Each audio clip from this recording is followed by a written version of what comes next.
So maybe you heard somebody silly on the internet say that Infinity War was the great apocalyptic tale of our time. Maybe you heard somebody, I don't know, explain to you a little bit about how The Lord of the Rings is an apocalyptic tale that has resonated with so many people in the wake of 9/11. Oh, you haven't? Maybe you should check out yesterday's episode because we talked about that there.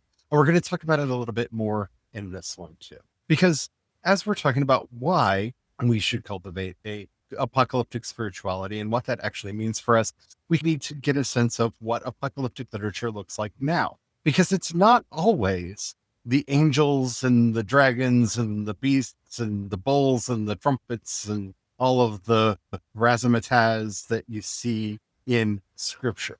Modern apocalyptic literature looks different. And I think that that should affect the way we think about it when we think about practice.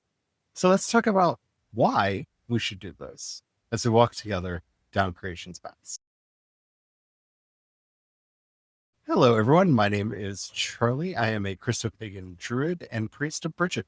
Hello, everyone. My name is Brian. I'm a Christopagan druid and sous chef to the Dagda. On today's episode, we're going to be tackling the question of what does it matter? Why should we be doing this? What is the point of engaging in apocalyptic spirituality, especially because don't you know that apocalyptic spirituality is dangerous? Have you not heard of all of the doomsday preppers and the doomsday cults? Yeah, but when you understand what an apocalypse is, you understand that we're not talking about doomsday at all, are we? Before we get into all that, if you haven't already, don't forget to like, subscribe, follow, whatever the terminology happens to be on whatever the app is you're listening to us on. We do 5 original Christopagan and Druid episodes Monday through Friday, and you don't want to miss a thing. We've got a lot of fun stuff coming up. All right, let's get into it, shall we? What does it matter? For my money, and I've said this a lot, and I've said it a lot on this podcast, I think one of the things that we are lacking most in our society is proper catharsis. Yeah, trauma processing, proper trauma processing. We have told ourselves that strong people don't cry. We've told ourselves that strong people don't have emotions, that you never really lose. You are somehow cheated. Like it's just draining. Yeah, or just straight up denial. Like there are so many moments of trauma. And because of the dissemination of news and information and communication being so easy and done globally, it seems like a lot more when it's just what would have taken a long time to finally get from one place to another. It's all, we're able to hear it all in real time. And let's be honest, it's all stuff that we never would have heard about anyway. Yeah. Yeah. Because a lot of that would have just been drowned out, or the victims would have gotten to tell their story and it would have been structured in a way that wouldn't have been so traumatic. As somebody who's old enough to remember the days before the interweb, for goodness sakes, I'm old enough to remember when CNN first came into my life and 24-hour news first became a thing. We didn't usually know what was going on in other states and cities all that well, much less around the world in other countries. That's a blessing and a curse. It's a curse because people get very in their feelings, and I understand that about injustices that are going on. And yes, especially if your country is involved in those injustices, you laugh when the BBC really stubs their toe trying to prevent kneecap from being on the television and go to somebody else who says something, I think, far more inflammatory than what they would have gotten from the answer.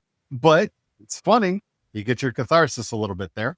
But you have to realize that we are living in an age where we know about these things now. I remember when the war was going on in Kosovo, and it was so shocking. And it was even more shocking listening to my parents talking about this, because in previous generations, in their generation, they would never have known that this was going on. It would not have been major news. And they were struggling with the concept of why is it on the news so much, other than the fact that we were sending more planes in to establish aerial supremacy in the region. And the conversation that they were having in their generation, the conversation we were having in mine, were two completely different stories, because we had grown up with all this information and we're like, but we know, and we have to have feelings and we have to do something about it. And so I empathize with the kids these days with all of the things going on around the world, because with the advent of the internet and social media and whatnot, you know what's going on in countries that you may have never heard of before you hear about the thing that's going on there. Yeah, the gatekeepers aren't able to. I don't even think it was so much gatekeeper as there was a limited amount of time on the newscast. Walter Cronkite had 30 minutes or an hour to do all of the news that's worth telling, right? Yeah. Oh yeah. Yeah. No, I mean that's part of that gatekeeping. There were certain limitations on that aren't there anymore because somebody can in a few seconds look at a couple of pictures and be like, oh my gosh, this crazy thing is happening here. And to at least get the initial blip of something going on that can then look into further. And so there's a lot more options, a lot more capacity to be shocked and just worn down, because once you start looking into one atrocity, the algorithms realize that you're interested in atrocities going on and will just start showing you all of the other ones going on, real or imagined. Yeah. And I say that because there have been a couple fake ones over the years, but we're not going to get into all that right now. When I was growing up, I remember hearing stories about the atrocities that were being done in Iraq to help tuck us into the Iraq war. None of that really happened. Yeah. We're talking about trauma and its psychological impact and whether it's fake or real. If It's the receiver of that is receiving it as such, it is real for them. The psychological impact of that is real for them. yes. And what we don't have functioning in our society is a mode or method to expel those excess emotions. And expel really isn't the right word. There is not an English equivalent to the word catharsis, which is why we just bring in the Greek. Yeah. Yeah. Because process isn't even the right one either. It's like somewhere between expelling and processing. If memory serves, catharsis literally means purging. Yeah. Because that's what you're doing. You're letting yourself feel so intently and deeply that the emotions can be processed in your body. Because that's the other thing that we've lost in our modern society. We think that things are processed in our heads. And all I have to do is think this through. All I need to do is think this through. No, Yeah. sometimes you need to keen. You need to wail. You need to shout into the void. You need to feel it in your body, because you have to get rid of that chemistry. It's not just about the thoughts. It's about the chemistry that builds up within you. Yeah, I was going to say, because even modern biology shows us and tells us that those feelings will create cortisol. Your body will create dopamine. Like your emotional state makes your body produce chemicals in it. So therefore, now you have actual chemicals existing in your body that has to be processed. This goes back to that, the energy, I guess, to go back to the mystical way of talking, the old school way of talking about these energies are produced in your body and they have to be processed and purged from your body, and to do so in a healthy way is much better than unhealthy ways, because we know cortisol breaks down cells, it breaks down the body, it literally tears down your body's what holds your body together, which can be helpful in certain places because your body needs to regenerate and break these down. But excessive amounts means you're randomly destroying parts of yourself on a cellular level and then wondering why we feel sick, not healthy, because we literally are sick and weak because we're just randomly blowing up little cells all over our body. And this is why participating in an apocalypse can actually help us out. So what does that mean? Well, when we are talking about this, you need to look at these hand in hand and see how they can be helped, because apocalypse is not a substitute for protest. Apocalypse is not a substitute for fixing the problem. And an apocalypse will not fix the problem. It will help you have a little bit more emotional stability. It will help you to purge some of the emotions that you're having around a problem or an issue. And it can help you to maybe focus in on possible solutions, depending on how the apocalypse is framed, but it will not actually solve the problem. You then have to take action afterwards. This is really an argument for a form of wellness and mental health care, spiritual mental health care, to keep yourself from getting bogged down in the events that are going on around you. Yeah, I was wondering if it might be helpful to almost think of it like apocalypse is, it's like letting yourself sleep, like rest, versus eating healthy, exercising, and drinking for fluids. The eating healthy, exercising, and drinking proper fluids are all important parts. You have to do that, but you also have to rest. You have to sleep, or else, it's not going to work. That's a good way to think about it. There's a lot of ways we can do this. We can do this through various spiritual practices. And tomorrow over on CreationsPaths.com, I'm going to be posting a spiritual practice to help you actually walk through a meditation to experience and hopefully gain a little bit of catharsis in an apocalyptic mode, but finding an apocalypse that works best for you. Because an apocalypse is an unveiling, something that peels back the layers so that you can see what's really going on. It can take any form. It could be watching the Lord of the Rings trilogy again, because that can, as we've talked about yesterday, be an apocalyptic experience. Why does that work? Why would something like that actually affect us in that way?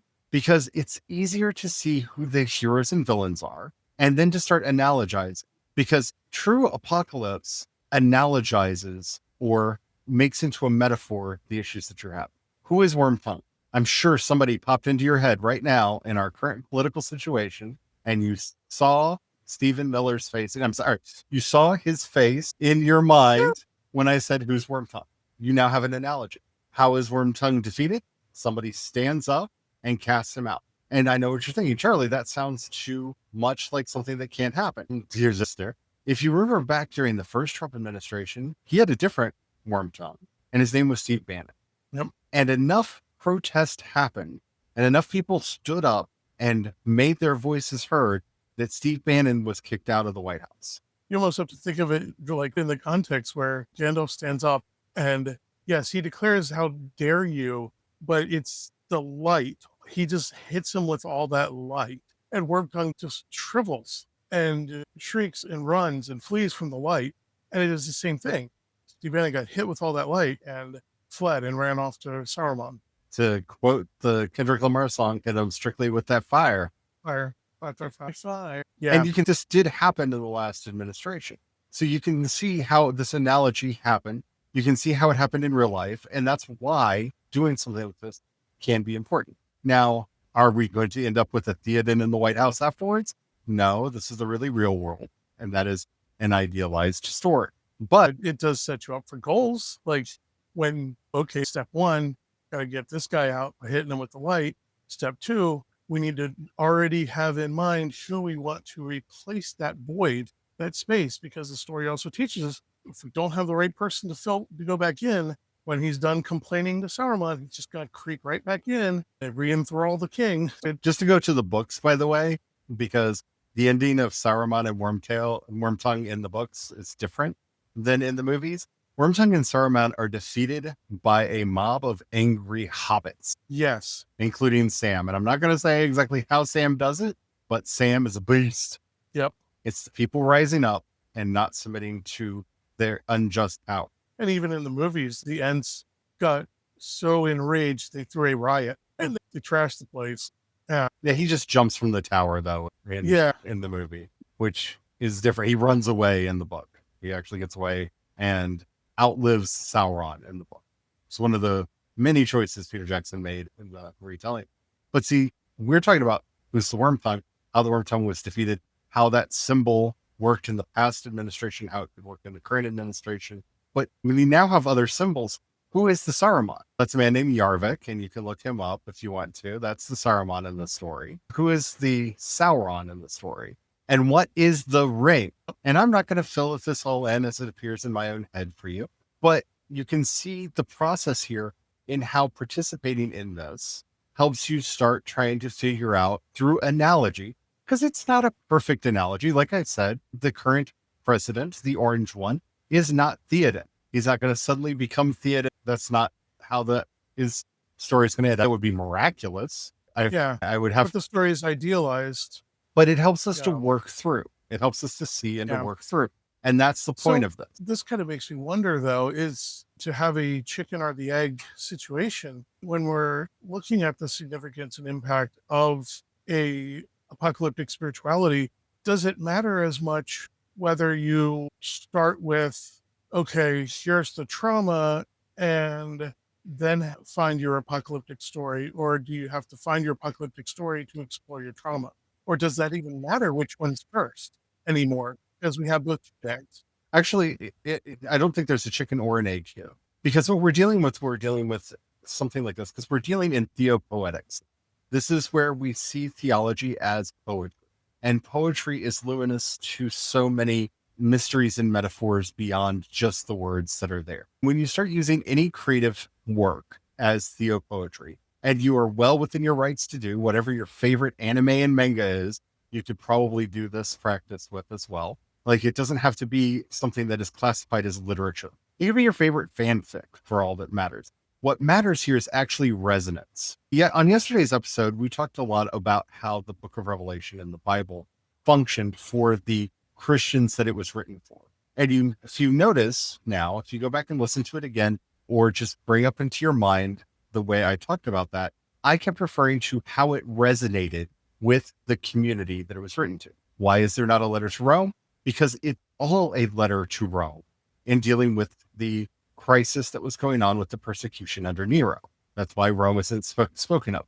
Why are they talking to just these churches? Because they're the ones that are not receiving the persecution. And that's why we have to show how they're really the bad ones, we're really the good ones. It's creating these resonances within its audience. Those resonances are what bring about catharsis. You have to be able to see yourself, or at least resonate somehow with the story that's being told.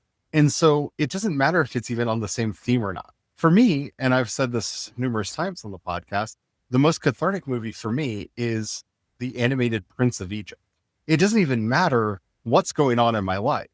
The music is written in a way that just speaks directly to my soul. That opening song, that Deliver Us, that opening song, I have never, in all the times I've watched that movie, been able to get through that song without crying. Can confirm. I just can't do it. It resonates within me in such a strong and powerful way. And all the way through that story, it hits me in a way that resonates. And that resonance is what brings about catharsis. That's what I think people get wrong when we talk about apocalyptic spirituality. Your story does not even have to be about the end of the world. It could be about something small, something large. A lot of people find this in the work of John Green. I would say that every book by John Green is an apocalyptic story. And I would almost ask, or not almost, I would like to ask everyone to just take a moment and think about what really resonated with you, because that might be an interesting way to explore the reasons why that resonated, and to maybe get an idea of what traumas you're trying to process on an unconscious level, maybe because it's too much to handle overtly. And so by seeing what you resonate with and then trying to look at it from that lens or from that perspective, you may be able to glean a deeper understanding and taking that first step and figuring out what traumas are you trying to fix, or are you trying to process? And when you're working on this, and we'll talk about this a lot more on, I believe, tomorrow's episode, on the actual process on how to do this. But when you're doing this, you're looking for something that connects to you, that you are connected with, and that really has a personal resonance for you. This is why, again, like I said, there was some Infinity War is the apocalyptic text for everyone who lived through 9/11. Yep. That's what it is. Yep. The divisions that come in afterwards in the, if you will, reading of the text of Endgame starts coming in with, you may not agree with how it is talking about how the Iraq and Afghanistan war played out. It really is a commentary on that. It is a commentary on how powerless a lot of these violent interventions were and how they actually created more trouble than they were worth. And it's attempting to be a secondary apocalyptic text about the wars that follow. And that either resonates with you or it doesn't. And I'm not saying if it doesn't resonate with you, there's something wrong. Resonance is a very personal thing. And I think it, in and of itself, the discordance in the overall community, the resonance in the overall community and the discordance that it brought in is very telling to all this unprocessed trauma that exists in the community at large. Yeah. And so just even that little bit of effort of exploring, as we just did here, it's very telling and very showing of where, as a community, there's all these points of tension that are not processed, that need resolution, or at least need to be purged so that we can work towards something better. And so it matters that it worked like that, it as strong as it did, because it helped a lot of people start processing a lot of that grief that they've been carrying around with them. When you hear the stories of people's reactions to the snapping at the end of that movie, Mm-hmm. People start telling very personal stories about when loved ones died. Some of them got that connection directly back to watching the towers fall, because it's not a Yep. coincidence that everyone has turned to ashes and that we see everything turning to ashes, and that we end on a hopeful note of someone's been called. Someone will come. We're not going to be left in this hollow moment, but we're left to resonate in that place long enough that we came up with our own solution, not just for the fictional narrative, but for the feelings that we were having. That when the second half came, some people didn't need it anymore, and other people had come up with what they thought would be better, or other factualization could come in. But when you're looking for a work, when you're trying to figure out why you should be doing this, and really, it's really to have that purging, to have that emotion hit you and work through you so that you can get to the other side. Because until you have that clarity on the other side of the pain, you are going to just be the pain lashing out. And that is not where solutions lie. And so whatever resonates with you. There have been so many studies that have found that people that listen to heavy metal, death metal, and black metal tend to lead happier, more joyful lives. And it's obvious why. All their music is apocalyptic, literally apocalyptic. It's stories about the end of the world. If you've ever heard anything from black metal or death metal, it's all about the end and the terrible things and da da da da da da da. And it doesn't cause the people that listen to it to wallow in those things. They get catharsis from that and release those negative emotions so that in their day-to-day regular life, they are experiencing far more joy and satisfaction. And I love every time one of these studies comes out because it's reported with shock. Can you believe people that listen to music about death and demons and the end of the world are happier than the average person? It makes sense. And that's because it is engaging in this very old school practice of purging those negative emotions. They're not able to build up in you when you can periodically let them out. And I'm not saying that you have to force yourself to a music genre that you don't like, or to like a movie genre that you don't like. I'm using what I'm hoping are some of the bigger examples when we're talking about how this has worked in society and why it is a powerful tool in your arsenal to be thinking about this. What can I use to do this unveiling? Yeah. Because what we're asking for is the exploration of what does resonate with you as the individual, because everybody is different. I'm sure for And someone, it's Baby's Day Out. yeah, I know a even, lot of people that it's the works of John Hughes. yeah, they get that catharsis. What resonates with them. It depends on the day. Some days I resonate a lot with just sitting quietly in nature. And some days that's torture. I can't do that. And so even within myself, what resonates one day doesn't necessarily resonate the next day. And so a lot of that is just taking a little bit of time to explore with yourself personally what resonates. Sometimes that death metal, that heavy metal is, man, I just need that. It resonates so hard. And sometimes I need some reggae. It's something like super chill, like type stuff like that resonates. And it changes for me day to day. So in my exploration myself, I had to recognize, okay, what day is this for me? So I can find out what actually resonates. Because the longest time I used to think nothing resonated with me because I kept trying to find the thing, and it's not a thing. It's different in that sense. And I'm probably going to mention this tomorrow as well. But if you are curious by what I said about death metal and black metal being a road to catharsis, and you're like, how would that even work? The band is Zeal and Ardor, called Wake of a Nation. It is 6 songs long. And you may hear this and go, wait, that's what death metal sounds like? Yes, that is what death metal sounds like. They're one of the best bands in the genre. And this was their response to the Black Lives Matter protests. If you actually look at the cover, is an inverted cross that is actually 2 billy clubs side by side, making an inverted cross. And all of the songs are dealing with the trauma that led up to the Black Lives Matter protests. It is a powerful album. I do have to give you a warning. I Can't Breathe is a powerful song, and one that it's not loud. It's very quiet, and it breaks me. Yeah. It breaks me. I guess that's something else too, to just mention when you're doing this exploration process and trying to find what meets what you have catharsis with. Be mindful of what you're having aversion and attraction to. Both of those are things you should definitely journal, take note of, because that's stuff that you should also be exploring why you had a strong aversion to something. Because once again, Zeal and Ardor is one of those. I think I'm just imagining my parents trying to listen to that and having an immediate aversion. And I would Actually, I counsel think there are them a to couple songs on come there and that they they wouldn't, but I think once they got past their aversion, or if they explored their initial aversion, it would be very informative and educational for them to do, because they can then move beyond both aversion and attraction. Because you want to move beyond that anyhow, so that you can see it for what it is. let us know in the comments what your thoughts about this are. Do you understand why you would want to do this? If you have any questions, please put them into the comments so that we can answer them for you.